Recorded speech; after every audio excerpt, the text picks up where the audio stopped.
नमस्कार दर्शक बंधु आज हूँ नवेम्बर मास 14 तारिख शुक्रवार। आज दिन टॉप 25 बड़ खबर उपरे आसतु नजर पकेबा।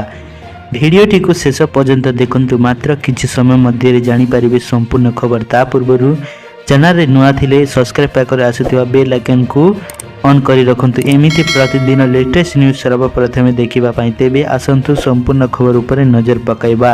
प्रथम खबर, भारतर सबुठारु बड़ बैंक एसबीआई एबे ऑनलाइन पंजीकरण रे जने महिला अकाउंट को भूल रे टंका काटी थिबा पाई एसबीआई को देवा को पड़िबो 1.7 लाख टंका। दिल्ली राज्य ग्राहक कमिशन यह राय देइछि। महिला जणक एचडीएफसी बैंक रु कार लोन नेइथिले ओ एसबीआई अकाउंट रु एमआई काटिबा को देइथिले, किंतु अकाउंट रे पैसा थिले सत्य एसबीआई भूल रे एमआई बैलेंस देखि 400 टंका चार्ज रखिथिले। वर्ष गुड़ी को धरी लड़ाई पर शेष महिला मामला रे जीति एवं एसबीआई देवा को पड़िबो क्षतिपूर्ण। परवर्ती खबर, पुरी श्रीमंदिर पुणी विशृंखले जड़े भक्त जय विजय द्वारा पर्यंत पशिगले पलंक विजय पर एवं भीतर आलिया पूर्व यही घटना घटी। बे सेवाय और डिजिटल माध्यम हल धक्काधुकी होइथिबा भक्त जनक तले पड़ी कांदी कांदी बाहरिले। प्रश्न उठुचे भली हाई अलर्ट समय रे यही भक्त किपरि मधुली द्वारा देई पशिले। परवर्ती खबर, भारत विद्यालय सर्टिफिकेट परीक्षा परिषद सीआईएसएसई पक्षरु आईआईसी 10म श्रेणी परीक्षा रे तारीख घोषणा होइछि। परीक्षा असंतोष फेब्रुआरी 17 रु आरंभ हेबो, मार्च 30 पर्यंत चलिबो। सेहीपरि द्वादश श्रेणी परीक्षा फेब्रुआरी 12 रु एप्रिल 6 पर्यंत हेबो। छात्र छात्री माने सरकारी वेबसाइट रे CISE.org रु समस्त पीडीएफ डाउनलोड करि पारिबे। परवर्ती खबर, आसंता काली नुआपड़ा निर्वाचन भोट गणित हेबो, समस्ते प्रस्तुत रहंतु। अन्य सले कॉलेज रे त्रिशय सुरक्षा बेलय गणना हेबो। सकाल 8टा पोस्टल और बाटोल और 8:30 रु ईवीएम गणना आरंभ हेबा। 26 राउंड रे गणित हेबो और समस्त प्रक्रिया सीसीटीवी नजर रे रहिबो। फलाफल बीजेपी प्रार्थी को जय सनंद दिया जिवो। परवर्ती खबर, उत्तर प्रदेश बारंगी जिले रे थिबा एक बणा कारखाना रे वायु बहन विस्फोरण घटी। दुर्घटना 2 जन मृत्यु और 3 जनक गुरुतर आहत अछंती। विस्फोरण शब्द दुरंत और शुणा जाउछि। अंचलर भय और आतंक सृष्टि करिछि।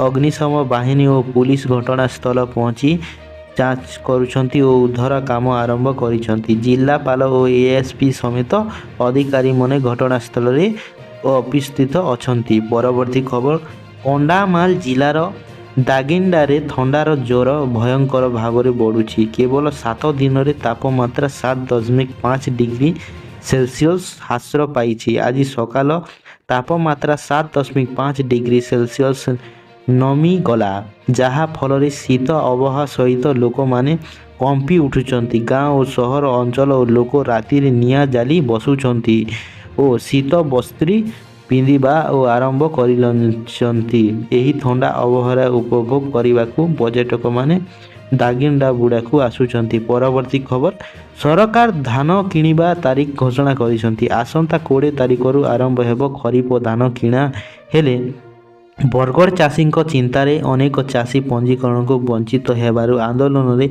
बसिछंती। जिलापाल कार्यालय सामिखे चाषी मानक अभिमान ढंगरे लक्ष्मी पूजा करी प्रशासन को सद्बुद्धि देवाकू मांगुछंती। सरकार कहिछि एथर मंडी रे अत्याधुनिक व्यवस्था हेबो। आगामी 2 वर्ष रे 100 कोटी मॉडल मुडी हेबो।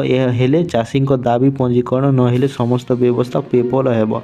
परवर्ती खबर, दिल्ली विस्फोरण पर बंगला विधानसभा विरोधी दल नेता शुभेंद्र अधिकारी को पाकिस्तान और साउदी अरेबिया धमकपूर्ण फोन आसीथिबा बेले खबर आसुछि जे से कहिसंती जे फोन द्वारा तांको हत्या धमक मिलिछि एवं यार उड़ित प्रमाण मध्य तांको पाखरे अछि जे जिल्लार गृह मंत्री अमित शाह सह भेटी हेबो परे ସେହି ଦିନ ଏହି ଫୋନ୍ ଆସିଥିଲା ବୋଲି ସୁବେନ୍ଦ୍ର ଦାବି କହିଛନ୍ତି ଓ ପ୍ରତ୍ୟୟ ବାଂଲାଦେଶରେ ମଧ୍ୟ ଏପରି ଧମକ ଫୋନ୍ ଆସୁଥିବ। ପରବର୍ତ୍ତୀ ଖବର, ଯଦି ଆପଣ ଜଣେ ସରକାରୀ କର୍ମଚାରୀ ଓ ପିତାମାତା ହେଇ ପରିବାର ପେନ୍ସନ୍ ପାଉଛନ୍ତି, ତେବେ ଏହି ନୂତନ ନିୟମ ଜାଣିବା ଦରକାର। କେନ୍ଦ୍ର ସରକାର କହୁଛି ଯେ ଉଭୟ ପିତାମାତାଙ୍କ ପ୍ରତିବର୍ଷ ଜୀବନ ପ୍ରଣାଳୀ ତେବେ ଆବଶ୍ୟକତା ଯଦି 2 ଜଣ ଜୀବନ୍ତ ଅଛନ୍ତି ତେବେ 75% ପେନ୍ସନ୍ ମିଳିବ, କିନ୍ତୁ ଜଣେ ମୃତ୍ୟୁ ହେଲେ ପେନ୍ସନ୍ର 60%କୁ କମିଯିବ। ଏହି ନିୟମ ଅନୁଯାୟୀ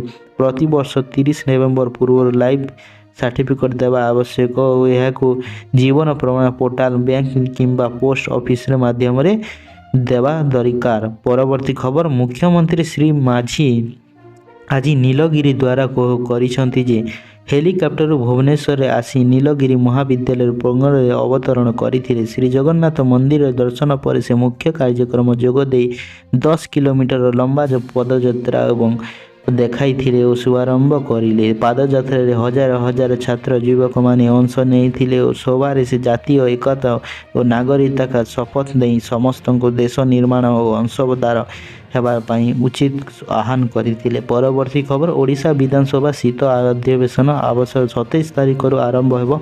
ପ୍ରଥମ ଦିନ ମାନ୍ୟତାରେ ରାଷ୍ଟ୍ରପତି ଦ୍ରୌପଦୀ ମୁର୍ମୁ ବିଧାନସଭା ସମ୍ବୋଧିତ କରିବେ। ଏହି ପାଇଁ ଆଜି ଚାପସ୍ଥିତ ସୁମାରା ପୀଡ଼ିତାଙ୍କ ଅଧ୍ୟକ୍ଷତାରେ ପ୍ରସ୍ତୁତି ବୈଠକ ହେଉଛି।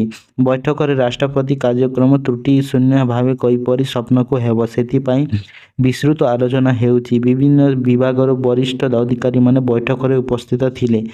ପରବର୍ତ୍ତୀ ଖବର, 10 ବ୍ୟୁରୋ ଇନଷ୍ଟିଚ୍ୟୁଟ୍ IIT କାନପୁର ଓ ଓଡ଼ିଶା ସରକାର ଶକ୍ତି ବିଭାଗ ମିଳିତ ଭାବରେ ଆସନ୍ତା 5ରୁ 7 ତାରିଖ ଡିସେମ୍ବର ପର୍ଯ୍ୟନ୍ତ ପୁରୀରେ ବିଶ୍ୱ ଶକ୍ତି ନେତା ସମ୍ମିଳନୀ GCL 2025 ଆୟୋଜନ କରିବେ। ଏହାର ଲୋଗୋ ସରକାରୀ ୱେବସାଇଟ୍ ଆଜି ଜିଲ୍ଲାରେ ଉନ୍ମୋଚନ ହେଉଛି। ସମ୍ମିଳନୀ ବିଷୟରେ ଭାରତକୁ ଶକ୍ତି ପ୍ରଦାନ ଏପର୍ଯ୍ୟନ୍ତ ସନ୍ତୁଳନ ଓ ନବସୃଜନ। ଏହି ଅବସରରେ ଭାରତର ବିବିଧ ଶକ୍ତି ନେତା, ମନ୍ତ୍ରୀ, ଗବେଷକମାନେ ଏକାଠି ହେବେ ଓ ନବୀକରଣୀୟ ଶକ୍ତିର ଭବିଷ୍ୟତ ଉପରେ ଆଲୋଚନା କରିବେ। ପରବର୍ତ୍ତୀ ଖବର, ଜାତୀୟ ଜୈବ ବିବିଧତା ଅଧିକରଣ AMG ଓଡ଼ିଶା ନବ ବିଭାଗକୁ ଲାଲ ଚନ୍ଦନ ଗଛ ସଂରକ୍ଷଣ ପାଇଁ 29.40 ଲକ୍ଷ ଟଙ୍କା ଦେଇଛି। ଗଜପତି ଜିଲ୍ଲାରେ ପର୍ଲାଖମା ମୁଣ୍ଡରେ ବନ ଅଞ୍ଚଳରୁ ଏହି ଲାଭ ମିଳୁଛି, ଯେଉଁଠାରେ ଶତାବ୍ଦୀ ପୁରୁଣା ଲାଲ ଚନ୍ଦନ ଗଛ ରହିଛି। 2018 ବାତ୍ୟାରେ ଭାଙ୍ଗି ପଡ଼ିଥିବା ଏହି ଗଛର କାଠ ନିଲାମ କରି ମିଳିଥିବା ଟଙ୍କାରୁ ଏହି ଲାଭ ବଣ୍ଟନ ହେଉଛି। ଏହି ପଦକ୍ଷେପରେ ଓଡ଼ିଶାକୁ ଭାରତର ଚତୁର୍ଥ ରାଜ୍ୟ ଭାବେ ସ୍ଥାନ ଦେଇଛି, ଯେଉଁଠାରେ ଲାଲଚନ୍ଦନ ବ୍ୟବସାୟ ସିଧାସଳଖ ଅର୍ଥ ପାଉଛି ଯେ ଏହି ଟଙ୍କା ଗଛ ସୁରକ୍ଷା, ସ୍ୱାସ୍ଥ୍ୟ ବ୍ୟବହାର ପାଇଁ ବ୍ୟବହୃତ ହେବ। Thank you.